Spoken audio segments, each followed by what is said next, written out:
हमारे इस चैनल मैथिली गंगा को लाल बटन दबाकर सब्सक्राइब करें व घंटी के निशान का बटन दबाएं ताकि सभी नए वीडियो आप तक तुरंत पहुंचे बिल्कुल मुफ्त।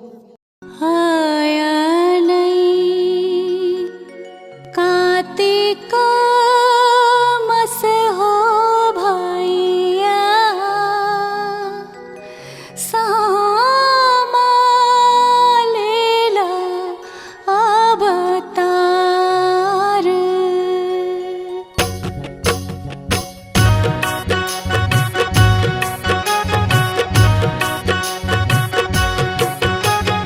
पाना माजे खाएला हो भैया पिकिया ने रोला ओही ठाम।